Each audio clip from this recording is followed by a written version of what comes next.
250 स्वादों से लिखा। ये हो सकता है किसी कारण से, सरकार के दबाव से, कोई हॉर्स ट्रेडिंग की वजह से, किसी और छोटे मोटे रीजन की रिश्तेदारी के दबाव की वजह से कोई 2 वोट हमारा कम हो सकता है, हम कहीं से 2 वोट ज्यादा ले सकते हैं। लेकिन एक तलोड़ा गांव है जो बिल्कुल उस गांव के साथ लगता है लोचो, और उस तलोड़ा गांव में मैं स्वयं जो है 7 से 8 व्यक्तियों को पर्सनली जानता हूं जो हमारी पार्टी के मजबूत साथी हैं और जिन्होंने हमारे सारे कार्यक्रम वहां पे कराए। मैंने उस गांव में कम से कम भी 12 से 16 जगह पे अलग अलग घरों में जाकर के लोगों के, जैसे जाते हैं तो कोई कहता है मेरी चाय पी के जाओगे, कोई कहता है मेरा दूध पी के जाओगे। वो जो उन लोगों के घरों में गया था मैं, जो कोई ये नहीं था कि कोई किसी ने दूसरे का झंडा लगा रखा था, कोई हमारे साथ शिफ्ट कर रहा था। मैं उन घरों में गया था जो हमारे हमेशा से पक्के साथी थे, जो हमारा मतदाता भी था, जो कर्मठ कार्यकर्ता भी था। मैंने जब रिजल्ट सीट मंगवाई सारी और उसको जब देखा तो मुझे बहुत हैरानी हुई इस चीज को देख करके। वोट कम आने की बात अलग है, लेकिन ये नहीं हो सकता कि इंडियन नेशनल लोकदल पार्टी का वोट 0 में तब्दील हो जाए। जिस गांव में हमारा कार्यकर्ता बैठा था, लोकल कार्यकर्ता हमारा मजबूती के साथ बूथ के ऊपर खड़ा था, जिसने शाम तक ड्यूटी दी है, तो कम से कम मैं ये मान के चलता हूं कि और तो मतदाताओं का मन बदल गया होगा, लेकिन जो हमारा एजेंट है जो वहां ल्या करके वोट को डलवाने का काम कर रहे हैं, वो नहीं बदल सकता कभी भी। एक मतलोडा ऐसा गांव नहीं, उसके इलायदा 60 बूथ ऐसे हैं जिन पे 1 और 2 और 0 के 5 जगह पे। तो हम इस चीज के लिए दोबारा से सब साथियों को भेज रहे हैं और वहां का जो मतदाता है उस मतदाता से बाकायदा तौर पे एक शपथ पत्र लेंगे और लेकर के फिर चंडीगढ़ में एक प्रेस कॉन्फ्रेंस करेंगे, वहां उन सबको इनवाइट करेंगे, वहां पत्रकारों के सामने भी सारी बात रखेंगे। ये गेम जो है अलग तरह की है। इलेक्शन में खर्च तो कर सकता है आदमी ज्यादा से ज्यादा 28 लाख रुपए, 25 या 28 लाख रुपए इलेक्शन कमीशन की तरफ से। आज भी आप जिंद में जाकर के पता करो इस बात का, आम आदमी ये बात कहता है भी सुरजेवाड़ा ने 50 करोड़ रुपया खर्च किया है। आम आदमी सरकार के ऊपर ही सीधा सीधा ये आरोप लगाती है और कहती है कि सरकार ने मतलब सरपंचों को बुला करके पैसे दिए, हमें नहीं पता, पंचों को बुला करके दिया कि हमें नहीं पता, तुम्हारे यहाँ से हम जीतने चाहिए। उन्होंने भी खुली, जहाँ दारू पकड़ी गई उनको, वहीं उन्होंने खुले रूप से पैसे बांटे। जिनके पैसे पकड़े गए उन लोगों के खिलाफ कोई एक्शन नहीं। इसी तरह ये जेजेपी जो थी, इसके बारे में भी एक आम चर्चा है वहां पे कि इन्होंने भी खुले रूप से पैसा बांटा है वहां।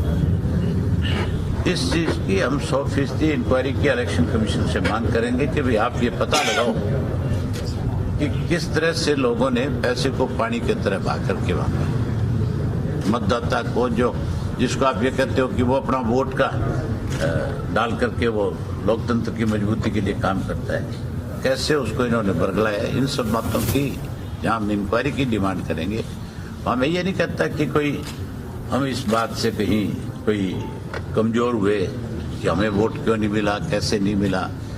हमारा कार्यकर्ता आज भी ज्यों का त्यों मजबूत है और हम 100% जब लोकसभा का चुनाव आएंगे तो आज का जो नतीजा है, इस नतीजे को हम तब्दील करने का काम करेंगे। नए सिरे से हम अपनी पार्टी में साथियों को बुला करके जल्दी हमारी प्रदेश कार्यकारिणी की मीटिंग बुला करके दोबारा से इन सब चीज़ों का आकलन करेंगे और फिर उसी स्थिति में आकर के खड़े होंगे जहाँ से हम पहले थे।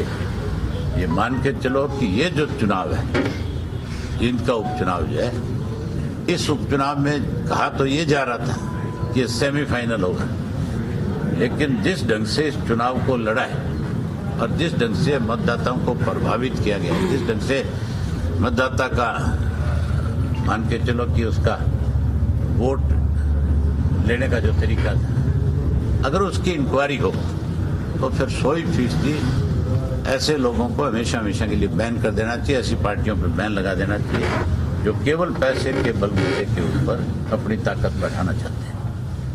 हम इसके लिए जल्दी, जो मैंने आपसे बताया कि 5 तारीख तक सारी जानकारी हम ले लेंगे और उसके बाद 5 के बाद चंडीगढ़ में शपथ पत्र भी आपके माध्यम से दिखाएंगे और वहीं से हम इलेक्शन कमीशन को भेजेंगे भी, और उसके साथ साथ उन लोगों को भी रूबरू करेंगे जिनका अपना वोट जो डाल करके आए हैं और जिनका वोट उन मशीनों में नजर नहीं आया। इसका मतलब जो ईवीएम के ऊपर उंगली उठाई जाती है वो फिर गलत नहीं है। इसको भी इस तरीके से मैनिपुलेशन की गई है कि भी हमें बिल्कुल ही निचली पंक्ति में ला करके खड़ा कर दे, क्योंकि हम ही लोग इस सरकार के लिए कहीं खतरा था और कहीं आम लोगों की जुबान पे एक चर्चा थी, तो वो यही थी कि इंडियन नेशनल लोकदल पार्टी और बहुजन समाज पार्टी दोनों पार्टियां ऐसी है जो आने वाले समय में भाजपा को सत्ता से बाहर करेगी और कांग्रेस को सत्ता के नजदीक नहीं फटकने देगी। इसलिए ये सारी गेम मैनिपुलेशन के साथ की गई है। इस मैनिपुलेशन का भांडा फूटे, जल्दी पता लोगों के लगे, इसके लिए हमने अपने साथियों की जिम्मेवारी लगाई। इसमें चौटाला साहब, जिस तरह से आपने भी इशारा किया ईवीएम की तरफ, कांग्रेस भी लगातार ईवीएम की तरफ इशारा कर रही है। चुनाव आयोग मानने के लिए तैयार नहीं है। वो कहता है बैलेट पेपर से हार के चुनाव नहीं कराएंगे क्योंकि ईवीएम मैनिपुलेट नहीं हो सकती। ये तो इलेक्शन कमीशन का फैसला है, वो क्या कराए, लेकिन ये मान के चलो कि जिस किस्म से ईवीएम को लेकर के रोज उंगली उठती है, कोई फीसदी चुनाव कमीशन को इस पर सोचना पड़ेगा। जब हम इलेक्शन कमीशन के सामने शपथ पत्र देंगे इस चीज का कि भी इस गांव के अंदर हमारे इतने मतदाता हैं, इतने हमारे वोटर हैं जिनका ये शपथ पत्र है, जो वोट डाल करके हैं, जिनके सिम निशान लगे हुए हैं, तो फिर उसको सोचना पड़ेगा कि कहीं ना कहीं इस मामले में गड़बड़ जरूर है।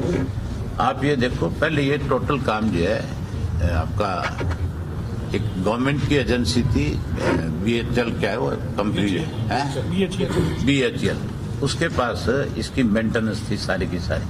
अगर कोई खराब होती थी तो उसको ठीक वो करते थे, कोई और उसकी सर्विस थी तो वो करते थे। उससे लेकर के बीजेपी की गवर्नमेंट बनने के बाद ये एक प्राइवेट कंपनी को, गुजरात की को दे दिया, और जो गुजरात की कंपनी है उसका मालिक जो है वो सीधा सीधा RSS के साथ जुड़ा हुआ है। तो उससे इस बात पे आशंका ज्यादा जाहिर की जाती है कि ईवीएम की ही वजह से ये मैनिपुलेशन होती है। कोई फीसदी आप मान के चलो, आप अपने पे सोच के देखो एक मिनट के, आप में से कोई साथी ये कह सकता है कि हमारा आधार जो है 0 पे आ सकता है, कोई एक वोट मतलब हमें किसी एक बूथ पे ना मिले। अगर हम कैंडिडेट खड़ा करके कोई भी व्यक्ति अगर वोट भी मांगने ना जाए किसी वार्ड के अंदर, तो भी ये नतीजा नहीं हो सकता। जी सवाल यही है और प्रदेश की जनता भी ये जाना है, 3450 वोट फाइनलिटी के हो सकते हैं। ये बात तो किसी के गले उतरने वाली बात नहीं है। तुम्हारे पत्रकार साथियों की उतरती है किसी के गले?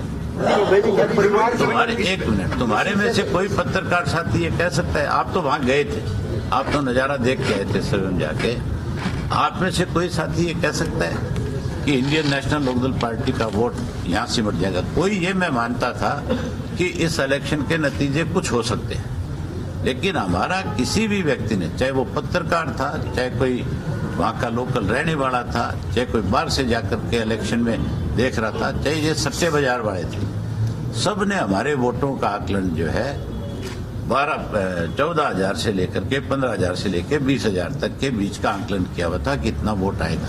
और हमने भी एक एक बूथ से जब पता किया तो 100% हम इस जगह पे खड़े थे कि हमारा वोट इतना 100 का 100% आएगा। सर, जितनी वोट आप कह रहे हैं 12-14,000 और जीत का मार्जिन भी वही रहा है। लोग ये कह रहे हैं कि अभय सिंह ने दिग्विजय को हराने के लिए वोट ट्रांसफर करवाया। अभय सिंह जो है अपनी पार्टी के साथ गद्दारी नहीं कर सकता। मुझे बीजेपी को जिताने के लिए दिग्विजय को हराने की जरूरत नहीं थी। ये टोटल गेम जो है ईवीएम का है और ईवीएम की वजह से ये चुनाव का नतीजा है। ये मैनिपुलेशन है और इस मैनिपुलेशन को हम बहुत जल्दी उजागर करें। चौटाला साहब को अगर फड़लो मिल जाती तो क्या ये परिणाम बदल सकता था? जब मैनिपुलेशन हुई थी तो परिणाम कैसे बदल सकता था? ये मान के चलो कि ये तो पहले से सेट था सारा सिस्टम। आप ये देखो कि ये चीज तुम्हारे गले उतर सकती है क्या? आप वहां गए थे, आप वहां जाकर के मेरे साथ 6-7 गांव में घूमे थे, आपको कोई गांव ऐसा लगता था जहां हमारा वोट नहीं था?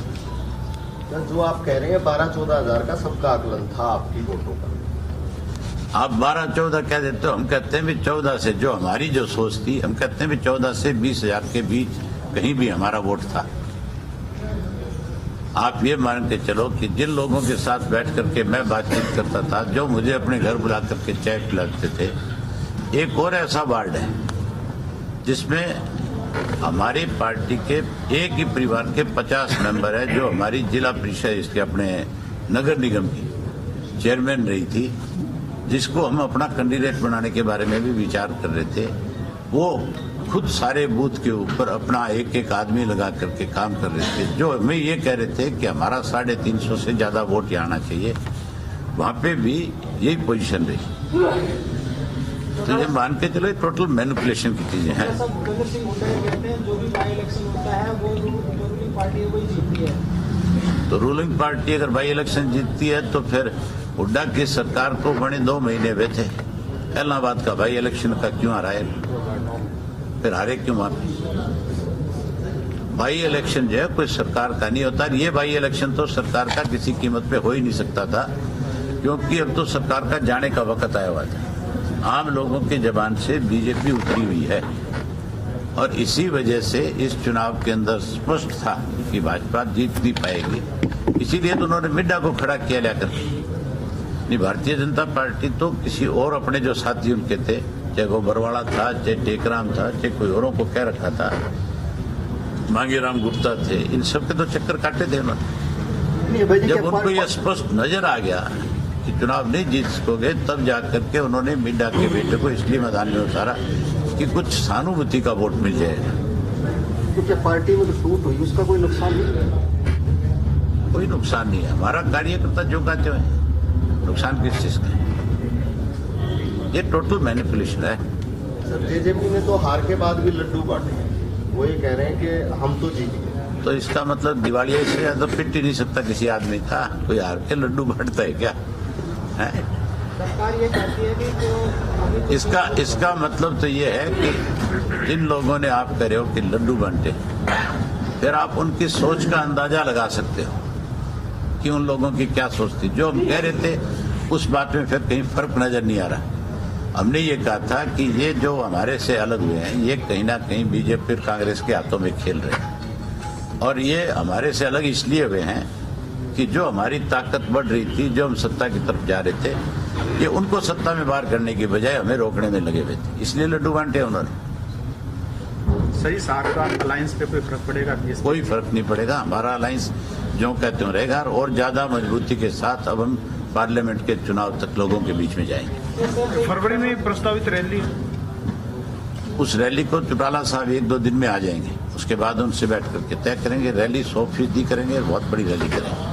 हुड्डा साहब, मुख्यमंत्री और जो मंत्री ये कह रहे हैं कि जिस तरह से दिन का चुनाव जीते हैं, आने वाले लोकसभा की 10 सीटें और आने सरकार बनाएंगे।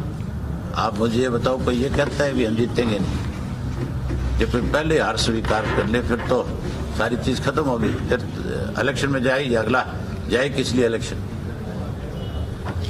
सर, आज केंद्र सरकार का बजट आया है, 5 लाख तक की टैक्स में रिबेट दी और 6,000 सालाना किसानों को कोई पेंशन देने का प्रावधान रखा। 5 एकड़ तक 5 एकड़ तक 5 एकड़ तक। ये सिर्फ किसानों को प्रभावित करने की बात है। अगर सरकार की मंशा ठीक होती तो फिर 100% स्वामीनाथन की रिपोर्ट लागू होती। जो बात उन्होंने कही थी कि हम लागत मूल्य से 50% देंगे, ज्यादा देंगे, वो बात लागू होती। ये तो हमारा प्रॉमिस है लोगों के साथ कि जैसे आपके तेलंगाना के अंदर किसान को 5,000 रुपया पर एकड़ के हिसाब से उसके खाते में सरकार की तरफ से जमा कराया जाता है, इसलिए कि उसकी फसल का लागत मूल्य सरकार देगी।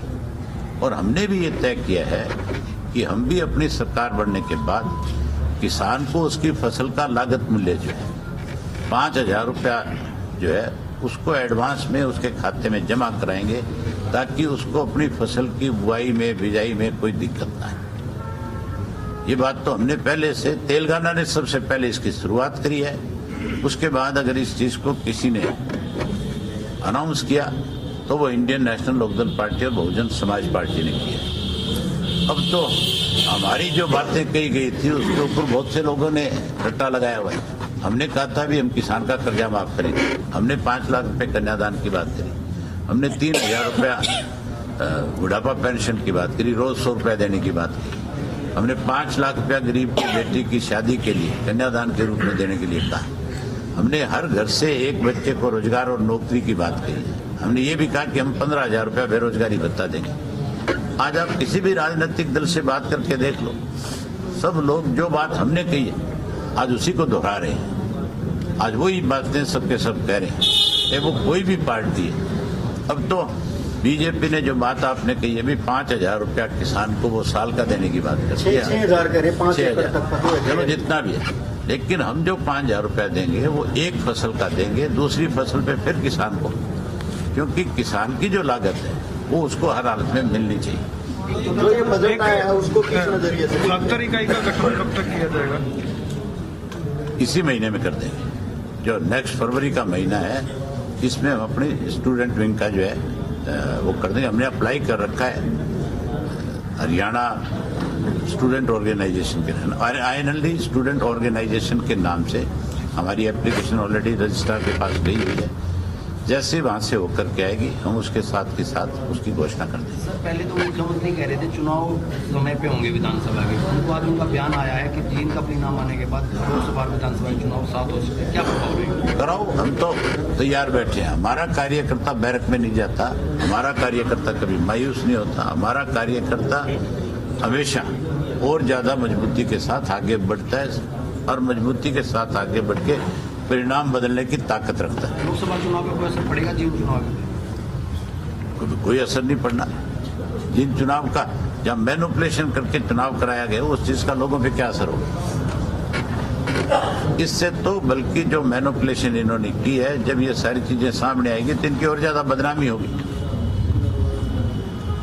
सर बजट को किस नजरिए से देखते हैं, क्योंकि ये इस केंद्र सरकार मैंने पढ़ा नहीं बजट अभी तक क्या आया है। जैसे 5 लाख रुपए तक की आम लोगों मैं आपको बता रहा हूँ ना कि मैंने बजट अभी तक देखा नहीं ना। जब बजट पेश हो रहा था कोई मैं टीवी के सामने बैठा था। ये काम तो इकोनॉमिस्ट लोगों का है जो बजट की परिभाषा को जानते और समझते हैं। हमारे पार्टी के जो इस तरह के ऑफिसर्स हैं जो इन सब चीजों को देखते हैं, वो सारा देख के उसका आकलन करके हमें बताएंगे कि कहाँ कहाँ बजट में किस किस तरह से सरकार ने लॉलीपॉप दिए, कहाँ अनदेखी करी है, कहाँ उस अनदेखी को उनको बढ़ा करके दिखाने की कोशिश करी है। बजट के कई तरीके हैं, बजट का एक पहलू नहीं है। बजट को आप 0 पे ले जा करके उसको 100 पे ला सकते हैं। कुछ ऐसी उसके अंदर तरीका बनाया जैसे हरियाणा सरकार ने किया। अब उन्होंने क्या किया था कि जब बजट पेश करते हैं तो बजट 2 है। एक तो बजट का पैसा जाता है केवल और केवल पेंशन में और तनख्वाह में। एक पैसा खर्च किया जाता है अलग अलग डिपार्टमेंट के हिसाब से। उसके बाद सप्लीमेंट्री बजट भी आते हैं। लेकिन जो पैसा लगाया जाएगा, जो पेंशन और आपका तनख्वाह का पैसा है, अगर उसको अलग कर दो, पैसा खर्च करने की बात होगी तो 100% सरकार जो है उसमें पकड़ी जाती है कि किस डिपार्टमेंट में कितना % बजट इन्होंने कलेक्ट किया, कितना बढ़ाया और कितना कम किया। अब तक का जितना बजट भी सरकार का है उसमें जो 2-3 डिपार्टमेंट है जिनमें पैसा बढ़ना चाहिए था, हमेशा उन्होंने उसमें कटौती करी है। हेल्थ डिपार्टमेंट में और हेल्थ के साथ साथ शिक्षा में। ये दोनों डिपार्टमेंट ऐसे हैं जिनमें हर हालत में बजट बढ़ना चाहिए, लेकिन इन्होंने कटौती करी। पर उसको छुपाने का तरीका ये है कि उसमें सारा का सारा पैसा वो भी दिखा देते हैं, इतना % हमारा बढ़ गया, जिसमें तनख्वाह भी दिखा दी और जिसमें पेंशन भी दिखा दी।